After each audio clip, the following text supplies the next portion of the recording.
हर हर महादेव सभी को। जय संतोषी माँ। अगर आप शुक्रवार का व्रत करते हैं तो शुक्रवार की व्रत कथा अवश्य सुननी या पढ़नी चाहिए। ऐसा करने से माता की कृपा प्राप्त होती है, पूजा अर्चना संपूर्ण होती है। इस वीडियो में हम आपको संपूर्ण व्रत कथा के बारे में बता रहे हैं। आइए जानते हैं शुक्रवार की व्रत कथा के बारे में। एक गांव में एक बुढ़िया रहती थी जिसके 7 बेटे थे। 6 बेटे कमाने वाले थे और एक बेटा निकम्मा था। बुढ़िया माँ 6 पुत्रों का झूठा 7वें पुत्र को देती। 7वां पुत्र एक दिन अपनी पत्नी से बोला, देखो मेरी माता का मुझ पर कितना प्रेम है। वह बोली, क्यों नहीं, सबका झूठा बचा हुआ तुमको खिलाती है। वह बोला, जब तक अपनी आंखों से न देखे मान नहीं सकता। पत्नी ने हंसकर कहा, देख लोगे तब तो मानोगे। कुछ दिन बाद एक बड़ा त्योहार आया। घर में 7 प्रकार के भोजन और चूरमा के लड्डू बने। वह अपनी पत्नी की बात को जांचने के लिए सिर दर्द का बहाना बनाकर पतला कपड़ा सर पर लेकर रसोई में जाकर सो गया और कपड़े से सब देखता रहा। 6 भाई भोजन करने आए। उसने देखा माँ ने उनके लिए सुंदर सुंदर आसन बिछाए, 7 प्रकार की रसोई परोसी और आग्रह कर करके उन्हें भोजन कराती रही। वह सब देखता रहा। 6 भाई भोजन करके उठ गए। तब माँ ने उनकी 5 थालियों में से लड्डुओं का टुकड़े को उठाया और एक लड्डू बनाया। झूठन साफ कर माँ ने उसे पुकारा, उठ बेटा उठ, तेरे भाइयों ने भोजन कर लिया, तू भी उठकर भोजन कर ले। उसने कहा, मुझे भोजन नहीं करना है, मैं प्रदेश जा रहा हूँ। माता ने कहा, कल जाना हो तो आज ही जा। वह बोला, हाँ हाँ जा रहा हूँ। यह कहकर वह घर से निकल गया। चलते समय उसे पत्नी की याद आई। वह गौशाला में कंडे थाप रही थी। वहाँ जाकर वह बोला, मेरे पास तो कुछ नहीं है, यह अंगूठी है, सो ले लो और अपनी कोई निशानी मुझे दे दो। वह बोली, मेरे पास क्या है, यह गोबर भरा हाथ है। यह कहकर पत्नी ने उसकी पीठ पर गोबर के हाथ की थाप मार दी। वह चला गया। चलते चलते दूर देश में पहुंचा। वहां एक साहूकार की दुकान थी। वहां जाकर बोला, सेठ जी मुझे नौकरी पर रख लो। साहूकार को नौकर की सख्त ज़रूरत थी। साहूकार ने कहा, काम देखकर तनख्वाह मिलेगी। उसने कहा, सेठ जी आप जैसा ठीक समझो। उसे साहूकार के यहाँ नौकरी मिल गई। वह वहाँ दिन रात काम करने लगा। कुछ दिन में दुकान का लेन देन, हिसाब किताब, ग्राहकों को माल बेचना, सारा काम करने लगा। साहूकार के 7-8 नौकर थे। वे सब चक्कर खाने लगे, लेकिन उसने अपनी लगन, परिश्रम और ईमानदारी से सभी को पीछे छोड़ दिया। उसे अपने किए का फल मिला। सेठ ने भी उसका काम देखा और 3 महीने में ही उसे मुनाफे में साझेदार बना लिया। परिश्रम करते करते 12 वर्ष में ही वह एक नगर का नामी सेठ बन गया और सेठ अपना सारा कारोबार उस पर छोड़कर बाहर चला गया। इधर उसकी पत्नी पर क्या बीती वह सुने। सास ससुर उसे दुख देने लगी। गृहस्थी का काम करवाकर उसे लकड़ी लेने जंगल में भेजते। इस बीच घर की रोटियों के आटे से जो भूसी निकलती, उसकी रोटी बनाकर रख दी जाती और फूटे नारियल की नरेली में पानी दिया जाता। इस तरह दिन बीतते रहे। एक दिन जब वह जंगल में लकड़ी लेने जा रही थी, तब उसे रास्ते में बहुत सी स्त्रियां संतोषी माँ का व्रत करती दिखाई दी। यह वहाँ खड़ी होकर पूछने लगी, बहनों तुम ये किस देवता का व्रत कर रही हो और इसके करने से क्या फल होता है? इस व्रत के करने की क्या विधि है? यदि तुम अपने इस व्रत का विधान मुझे समझाकर कहोगी तो मैं तुम्हारा बड़ा एहसान मानूंगी। उनमें से एक स्त्री बोली, सुनो, यह संतोषी माँ का व्रत है। इसके करने से निर्धनता, दरिद्रता का नाश होता है, लक्ष्मी आती है, मन की चिंताएं दूर होती हैं, मन को प्रसन्नता और शांति मिलती है, निपुति को पुत्र मिलता है, प्रीतम बाहर गया हो तो वह शीघ्र लौट आता है, कुंवारी कन्याओं को मन पसंद वर मिलता है, चलता मुकदमा खत्म हो जाता है, कलह कलेश की निवृत्ति हो, मुख शांति रहती है। घर में धन जमा न हो तो जायदाद का लाभ भी होता है तथा और भी मन में जो कुछ भी कामना हो सब संतोषी माँ की कृपा से पूरे हो जाते हैं, इसमें कोई संदेह नहीं है। वह पूछने लगी, यह व्रत कैसे किया जाता है, यह भी बताओ तो बड़ी कृपा होगी।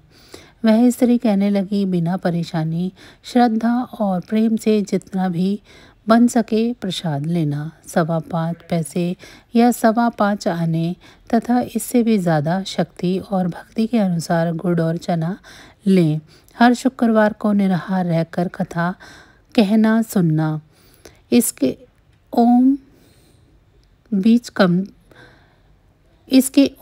कम नहीं टूटे।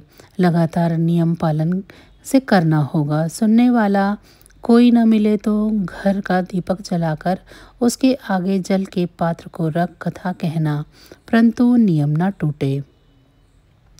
जब तक कार्य सिद्ध न हो नियम पालन करना और कार्य सिद्ध हो जाने पर व्रत का उद्यापन करना। 3 मास में माता पूरा फल प्रदान करती है। यदि किसी के ग्रह खोटे हैं तो भी माता 1 वर्ष में अवश्य उनको अनुकूल करती है। कार्य सिद्ध होने पर उद्यापन करना चाहिए, बीच में नहीं। उद्यापन में 2.5 सेर आटे का खाजा और इसी अनुसार खीर या चने का साग बनाना। 8 बच्चों को भोजन कराना। जहाँ तक मिले देवर जेठ भाई बंधु कुटुंब के लड़के लेना। न मिले तो रिश्तेदारों और पड़ोसियों के लड़के बुलाना। उन्हें भोजन करा यथाशक्ति दक्षिणा दें। माता का नियम पूरा करें। ध्यान रखना उस दिन घर में कोई भी खटाई ना खाए। यह सुन वह वहाँ से चल दी। रास्ते में लकड़ी का बोझ को बेच दिया और उन पैसों से गुड़ चना ले माता के व्रत की तैयारी करने लगी। रास्ते में संतोषी माँ के मंदिर में जा माता के चरणों में लौटने लगी। विनती करने लगी, माँ मैं दीन हूँ, निपट मूर्ख हूँ, व्रत के नियम कुछ नहीं जानते हूँ, मैं बहुत दुखी हूँ। हे माता मेरा दुख दूर करो, मैं तेरी शरण में हूँ। माता को दया आई। एक शुक्रवार बीता था कि दूसरे शुक्रवार को ही उसके पति का पत्र आया और तीसरे शुक्रवार को उसका भेजा हुआ पैसा आ पहुंचा। यह देखकर जेठानी मुंह सिकोड़ने लगी। इतने दिनों बाद इतना पैसा आया, इसमें क्या बड़ाई है। लड़के ताने देने लगे। काकी के पास अब पत्र आने लगे, रुपया आने लगा। अब तो काकी की खातिर बढ़ेगी, अब तो काकी बुलाने पर भी नहीं भूलेगी। बेचारी सरलता से कहती, भैया पत्र आए, रुपया आए तो हम सब के लिए अच्छा है। ऐसा कहकर आंखों में आंसू भरकर संतोषी माँ के मंदिर में जा पहुँची। वहाँ मातेश्वरी के चरणों में गिरकर रोने लगी। माँ मैंने तुमसे पैसा नहीं मांगा, मुझे पैसे की क्या काम, मुझे तो अपना सुहाग से काम है, मैं तो अपने स्वामी के दर्शन और सेवा मांगती हूँ। तब माता ने प्रसन्न होकर कहा, जा बेटी तेरा स्वामी जल्द ही आएगा। यह सुन खुशी से बावली हो वह घर आकर काम करने लगी। संतोषी माँ विचार करने लगी, इस भोली पुत्री से मैंने कह तो दिया है कि तेरा पति शीघ्र आएगा, पर आएगा कहाँ से, वह तो इसे स्वप्न में भी याद नहीं करता। उसे इसकी याद दिलाने के लिए मुझे ही जाना पड़ेगा। संतोषी माता ने उस बुढ़िया के बेटे को स्वप्न में समझाया, पुत्र तेरी घरवाली कष्ट उठा रही है। वह बोला, हाँ माता मुझे मालूम है, परंतु क्या करूं, वहाँ कैसे जाऊं, प्रदेश की बात है, लेन देन का सारा हिसाब किताब है, कोई जाने का रास्ता नज़र नहीं आता, आप ही कोई राह दिखाएं कि वहाँ कैसे जाऊं। माँ कहने लगी, सवेरे नहा धोकर संतोषी माँ का नाम ले, घी का दीपक जला, दंडवत कर और दुकान पर जा बैठना। देखते ही देखते तेरा लेन देन सब चुक जाएगा, जमा माल सब बिक जाएगा, सांझ होते होते धन का ढेर लग जाएगा। वह अगले दिन सुबह जल्दी उठा। उसने अपने मित्र बंधुओं परिचितों से स्वप्न में माता द्वारा कही गई बात कह सुनाई। वे सब उसकी बात सुनकर उसकी खिल्ली उड़ाने लगे। वे कहने लगे कि कहीं अब कभी सपने की कोई बात भी सच्ची होती है। एक बूढ़ा व्यक्ति बहुत समझदार था। वह बोला, देखो भाई मेरी बात मानो, इस तरह सांच या झूठ कहने के बदले देवता ने जैसा कहा है वैसा ही करना।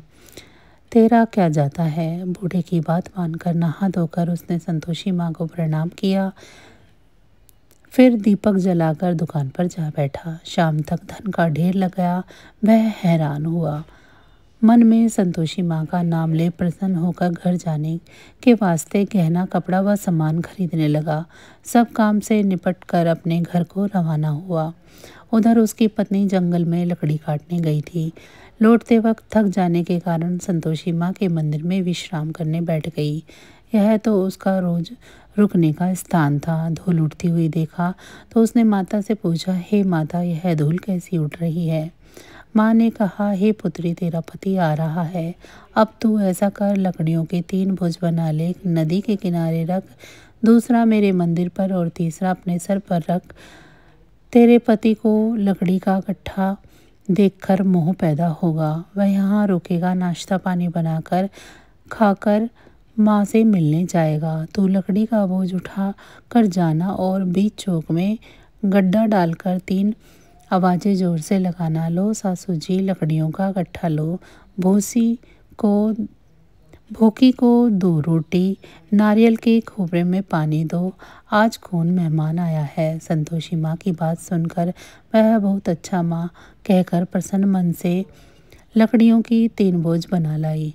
एक नदी के तट पर, दूसरा माता के मंदिर पर रख। इतने में ही मुसाफिर वहां पहुंचा। सूखी लकड़ी देखकर उसकी इच्छा हुई कि अब यहीं विश्राम कर ले और भोजन बनाकर खा पी कर गाँव चले। इस प्रकार भोजन कर विश्राम कर वह अपने गांव में आ गया। उसी समय बहू सिर पर लकड़ी का गट्ठा लिए आई। उसने गट्ठे को आंगन में डाला, जोर से 3 आवाज़ दी। लो सासू जी, लकड़ी का गट्ठा लो, भूसे की रोटी दो, नारियल के खोपर में पानी दो। आज कौन मेहमान आया है। यह सुनकर सास ने अपने दिए हुए कष्टों को भुलाने के लिए कहा, बहू तू ऐसा क्यों कहती है, तेरा मालिक ही आया है। बैठ, मीठा भात खाकर कपड़े गहने पहन। पत्नी की आवाज़ सुनकर उसका स्वामी बाहर आया और उसके हाथ में पहनी अंगूठी देखकर व्याकुल हो गया। उसने माँ से पूछा, माँ ये कौन है। माँ बोली, बेटा तेरी ही पत्नी है।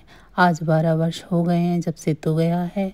तब से सारे गांव में जानवर की तरह भटकती फिरती है, कामकाज कुछ नहीं करती, 4 समय आकर खा जाती है। अब मुझे देखकर भूसे की रोटी और नारियल के खोपरे में पानी मांगती है। वह बोला, माँ मैंने इसे भी देखा है और तुम्हें भी। मुझे दूसरे घर की चाबी दो, मैं वहाँ रहूँगा। ठीक है बेटा, जैसी तेरी मर्जी, कहकर माँ ने चाबी का गुच्छा बेटे के सामने रख दिया। उसने दूसरे घर को खोलकर सारा सामान जमाया। एक ही दिन में वह राजा के महल जैसा ठाट बाट बन गया। अब क्या था, वह सुख भोगने लगी। अगला शुक्रवार उसने पति से कहा, मुझे संतोषी मात का उद्यापन करना है। पति बोला, बहुत अच्छा, खुशी से कर लो। वह उद्यापन की तैयारी करने लगी। जेठ के लड़कों को भोजन के लिए कहने गई। उन्होंने मंजूर किया, परंतु पीछे से जेठानी ने अपने बच्चों को सिखाया, देख रहे भोजन के समय सब खटाई मांगना, जिससे उसका उद्यापन पूरा न हो सके। लड़के भोजन करने आए, खीर पेट भर खाई, परंतु बाद में आते समय ही कहने लगे, हमें कुछ खटाई खाने को दो, खीर खाना हमें नहीं भाता, देखकर अरुचि होती है। लड़के उठ खड़े हुए, बोले, पैसे लाओ। भोली बहू कुछ न जानती थी, उसने उन्हें पैसे दे दिए। लड़कों ने बाजार जाकर उन पैसों से इमली खरीदी और खाई। यह देखकर बहू पर माता जी का कोप हुआ। राजा के दूत उसके पति को पकड़कर ले गए। अब सब मालूम हो जाएगा जब जेल की रोटी खाएगा। बहू से यह वचन सहन नहीं हुए। वह संतोषी माता के मंदिर में गई और कहने लगी, माता तुमने यह क्या किया, हंसकर क्यों रुलाने लगी। माता बोली, पुत्री तूने मेरा व्रत भंग किया है, इतनी जल्दी सब बातें भुला दी। वह बोली, माता भूली तो नहीं हूँ, ना कुछ अपराध किया है, मुझे तो लड़कों ने भूल में डाल दिया, मुझे क्षमा करो माँ। माँ बोली, ऐसी भूल भी कहीं होती है। वह बोली, अब कोई भूल नहीं होगी। अब बताओ मेरे पति कैसे आएंगे? माँ बोली, पुत्री जा, तेरे पति तुझे रास्ते में ही आता मिलेगा। वह मंदिर से निकलकर बाहर गई तो रास्ते में उसे अपना पति आता हुआ दिखाई दिया। उसने पूछा, कहाँ गए थे? वह बोला, इतना धन जो कमाया है उसका कर राजा ने मांगा था, वह भरने गया था। वह प्रसन्न होकर बोली, भला हुआ, अब घर चलो। फिर अगला शुक्रवार आया। वह बोली, मुझे माता का उद्यापन करना है। पति ने कहा, ठीक है करो। फिर जेठ के लड़कों को भोजन के लिए कहने गई। जेठानी ने लड़कों को सिखाया कि तुम पहले ही खटाई मांगना। लड़के भोजन करने बैठे, लेकिन भोजन करने से पहले ही कहने लगे, हमें खीर पूरी नहीं भाती, जी बिगड़ता है, कुछ खटाई खाने को दो। वह बोली, खटाई खाने को नहीं मिलेगी, खाना हो तो खाओ। उनके उठकर चले जाने पर उसने ब्राह्मणों के लड़कों को बुलाकर भोजन करवाया। दक्षिणा की जगह उन्हें एक एक फल दिया। इससे संतोषी माँ प्रसन्न हो गई। माता की कृपा से 9 बाद उसको एक चंद्रमा के समान एक पुत्र की प्राप्ति हुई। पुत्र को लेकर वह प्रतिदिन संतोषी माँ के मंदिर में जाने लगी। माँ ने सोचा कि यह रोज आती है, आज क्यों न मैं इसके घर चलूं, इसका आसरा देखूं तो सही। यह विचार कर माता ने भयानक रूप बनाया। गुड़ और चने से मुख सना, ऊपर से मुंड के समान होठ, उस पर मक्खियाँ भिनभिना रही थी। दहलीज पर पैर रखते ही उसकी सास चिल्लाई, देख रे कोई चुड़ैल डाकनी आई है, आ रही है, लड़कों इसे भगाओ, नहीं तो ये सबको खा जाएगी। बहू रोशनदान से देख रही थी। वह प्रसन्न हो उठी। आज मेरी माता मेरे घर आई है, यह कहकर दूध पीते बच्चे को गोद से उतार दिया। इस पर उसकी सास क्रोध में भरकर बोली, अरे इसे देखकर कैसे उतावली हुई है, जो बच्चे को भी पटक दिया। इतने में माँ के प्रताप से जहाँ देखो वहाँ ही लड़के नजर आने लगे। यह बोली, माँ जी मैं जिनका व्रत करती हूँ यह वही संतोषी माँ है। इतना कहकर उसने झट से घर के सारे किवाड़ खोल दिए। सबने माता के चरण पकड़ लिए और विनती कर कहने लगी, हे माता, हम मूर्ख हैं, अज्ञानी हैं, तुम्हारे व्रत की विधि हम नहीं जानते, तुम्हारा व्रत भंग कर हमने बड़ा ही अपराध किया है। हे माता, आप हमारे अपराधों को क्षमा करो। इस प्रकार बार बार कहने पर संतोषी माता प्रसन्न हुई। इसके बाद उसकी सास कहने लगी, हे संतोषी माता, आपने बहू को जैसा फल दिया है वैसा सबको देना। जो यह कथा सुने या पढ़े उसके सभी मनोरथ पूर्ण करना। तो बस आज की जानकारी इतनी ही थी। फिर मिलेंगे हम आपको ऐसी ही किसी अन्य जानकारी के साथ अगली वीडियो में।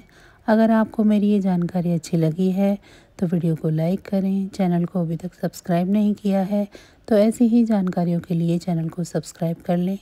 आप पर और आपके परिवार पर सदैव संतोषी माँ की कृपा दृष्टि बनी रहे। आप सभी का बहुत बहुत धन्यवाद। जय संतोषी माँ।